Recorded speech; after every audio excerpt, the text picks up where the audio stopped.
સૌથી પહેલાં start menu દ્વારા નોટપેડને ઓપન કરીશું અથવા તો વિન્ડો આર આપીને ટાઈપ કરીશું નોટપેડ. એન્ટર આપીને પણ નોટપેડ ઓપન કરી શકાય છે. જેમાં HTMLનું કોડ ટાઈપ કરીશું. તે માટે ફોન્ટને જરૂરિયાત મુજબ ચેન્જ કરીશું. સૌથી પહેલાં એંગલ બ્રેકેટમાં HTML જે ટેગ શરૂ કરીશું તેને જ સ્લેશ સાથે એન્ડ પણ કરીશું. તો આ પ્રકારે ટેગનો ઉપયોગ કરવાનો રહેશે. જેમાં પહેલો ભાગ હેડ જેને સ્લેશ સાથે બંધ કરીશું. આ હેડ ટેગની અંદર ઓપ્શન છે ટાઇટલ. ટાઇટલને પણ બંધ કરીશું.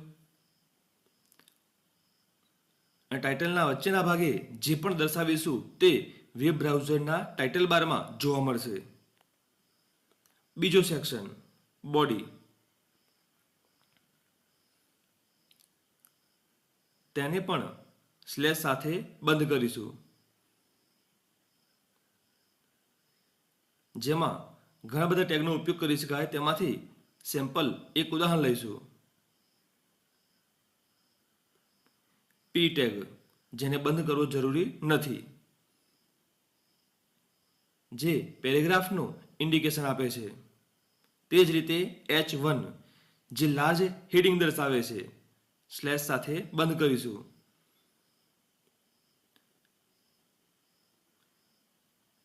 આ જ રીતે હેડિંગના નંબર્સમાં ફેરફાર કરીને હેડિંગની સાઇઝમાં ફેરફાર કરી શકાય છે. જેમ નંબર વધારશો તેમ સાઇઝ ઓછી થતી જશે. તો આ પ્રકારે ટાઈપ કર્યા પછી પ્રોગ્રામને સેવ કરીશું. સેવમાં યોગ્ય લોકેશન પર લઈ જઈશું. ત્યાં એક નવું ફોલ્ડર લઈશું HTML. એ ફોલ્ડરની અંદર ઓલ ફાઇલ્સ ત્યાં ફાઇલનું નામ આપીશું અને .html અથવા HTM આપીને સેવ કરીશું. આ પ્રકારે ફાઇલ સેવ કરીને અહીંયા ક્લોઝ આપીશું. My computer, E drive, HTML right click કરીને કોઈ પણ વેબ બ્રાઉઝરમાં ઓપન કરીશું.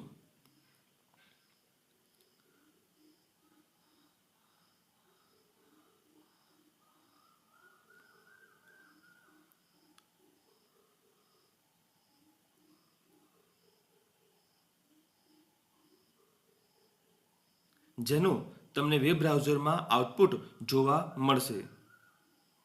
તો આ પ્રકારે પી ટેગ, H1 અને H2 નું આઉટપુટ વેબ બ્રાઉઝરમાં જોઈ શકો છો. તેમજ હેડિંગ કોપા ટ્રેડ જે ટાઇટલ બારમાં જોઈ શકાય છે.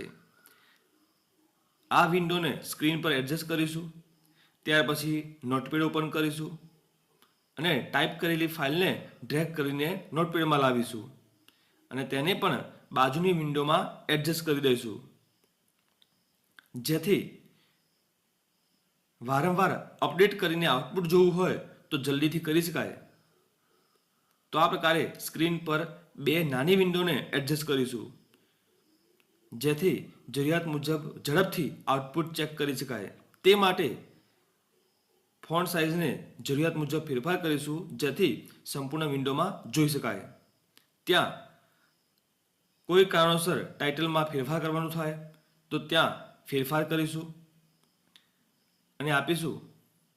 અન્ય કોઈ ચેન્જીસ હોય તો તે પણ ફેરફાર કરીશું. આ ફેરફારને સેવ કરવાના રહેશે. સેવ કર્યા પછી બીજી વિન્ડોમાં જતા રહીશું અને ત્યાં આપીશું રિફ્રેશ અથવા F5. જેથી તમે ITI કોલેજ અને વોટ ડુ યુ ડુ આ પ્રકારના ફેરફાર જોઈ શકો છો. ફરીથી જરૂર હોય તો H1 ટેગમાં ફેરફાર કર્યો, ફાઇલને સેવ કરીશું, બીજી વિન્ડોમાં જતા રહીશું, ત્યાં આપીશું રિફ્રેશ.